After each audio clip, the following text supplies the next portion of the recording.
Whipping cream എങ്ങനെയാണ് perfect ആയിട്ട് whip ചെയ്തെടുക്കാം എന്നാണ് നമ്മൾ ഇന്ന് ഈ വീഡിയോയിൽ കാണിക്കാൻ പോകുന്നത്. ഞാനിവിടെ ഫിയോന വിപ്പിംഗ് ക്രീം ആണ് എടുത്തിരിക്കുന്നത്. അപ്പോൾ നമ്മൾ വിപ്പിംഗ് ക്രീം റെഡിയാക്കുന്ന ടൈമിൽ നമ്മൾ ഏത് പാത്രത്തിലാണോ വിപ്പ് ചെയ്യുന്നത് ആ പാത്രവും ബീറ്ററിൻ്റെ ബ്ലേഡും നമ്മൾ നന്നായിട്ട് 1 മണിക്കൂർ ഫ്രീസറിൽ വെച്ചൊന്ന് നന്നായിട്ട് ഫ്രീസാക്കി എടുക്കുക. ഇതങ്ങനെ ഫ്രീസാക്കി കൊണ്ടുവന്നിരിക്കുന്നതാണ്. നമ്മൾ ഈ പാത്രവും ബ്ലേഡും നന്നായിട്ട് ഫ്രീസാക്കി കൊണ്ടുവന്നിട്ടുണ്ട്. പിന്നെ നമ്മളിതിലേക്ക് വിപ്പിംഗ് ക്രീമാണ് ആഡ് ചെയ്യുന്നത്. അപ്പോൾ നമ്മൾ വിപ്പിംഗ് ക്രീം ഈ ഒരു കപ്പിൽ 1.5 കപ്പൊക്കെ മതിയാവും. ഒരു കേക്ക് ഫുള്ളായിട്ട് ഐസിങ് ചെയ്തെടുക്കാനൊക്കെ ആയിട്ട് ഞാനിപ്പോൾ 1 കപ്പ് ഒഴിക്കുന്നുള്ളൂ. അപ്പോൾ നമ്മുടെ വിപ്പിംഗ് ക്രീം ഈ ഒരു കൺസിസ്റ്റൻസിയിലായിരിക്കണം. ഒരിക്കലും നല്ല ഫ്രീസായിട്ടുള്ള വിപ്പിംഗ് ക്രീം ഒരിക്കലും ഇതിലേക്ക് യൂസ് ചെയ്യരുത്. അതായത് ഐസ് പോലെ ഇരിക്കുന്നത് ഒരിക്കലും യൂസ് ചെയ്യരുത്. ഈ ഒരു ലൂസായിട്ടുള്ള വിപ്പിംഗ് ക്രീം മാത്രമാണ് നമ്മളിതിലേക്ക് ഉപയോഗിക്കുന്നത്. അതായത് ഫ്രിഡ്ജിൻ്റെ താഴെ വെച്ചിട്ട് നമ്മളിത് നന്നായിട്ട് തണുപ്പിച്ചെടുക്കണം.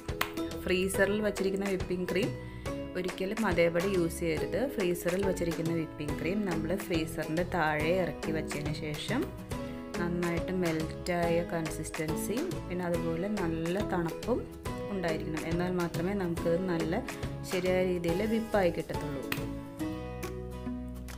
അപ്പോൾ നമുക്ക് വിപ്പ് ചെയ്യാൻ വേണ്ടിയിട്ട് നമ്മൾ ബീറ്റർ വെച്ചിട്ടാണ് ഇന്ന് ചെയ്യാൻ പോകുന്നത്.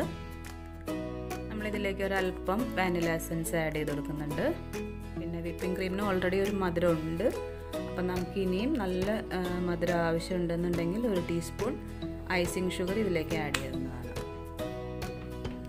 ഞാനിവിടെ ഒന്നും ആഡ് ചെയ്തിട്ടില്ല. ആദ്യം ലോ സ്പീഡിലിട്ട് നന്നായിട്ട് ബീറ്റ് ചെയ്തെടുക്കുക. അതിന് ശേഷം സ്പീഡ് കൂട്ടി ഫുൾ സ്പീഡിലിട്ട് തന്നെ നന്നായിട്ട് ബീറ്റ് ചെയ്യുക.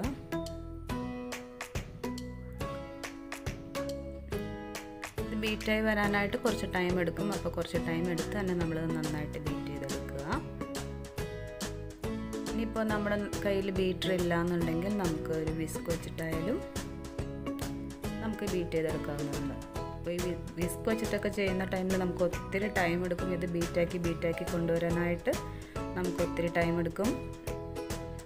കുറച്ചും കൂടെ ബെറ്റർ ബീറ്റർ തന്നെയാണ്.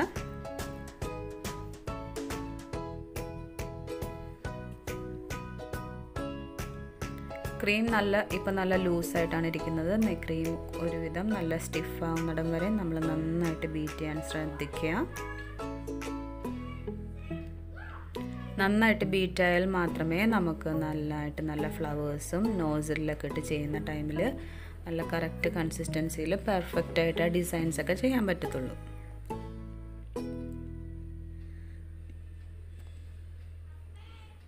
ഇപ്പോൾ സോഫ്റ്റ് പീക്സേ ആയിട്ടുള്ളൂ. ഇനിയിപ്പോൾ സ്റ്റിഫായിട്ട് നല്ല റിബൺ സ്റ്റേജിലേക്ക് വരുന്നിടം വരെ നല്ല സ്റ്റിഫായിട്ട് തന്നെ ബീറ്റ് ചെയ്തെടുക്കാൻ ശ്രദ്ധിക്കുക.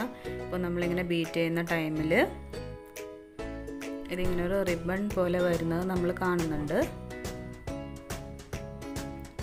ഇതൊക്കെ നമ്മുടെ വിപ്പിംഗ് ക്രീം ബീറ്റായി വരുന്നുണ്ട് എന്നുള്ളതിൻ്റെ ഒരു സിംറ്റംസ് ആണ്.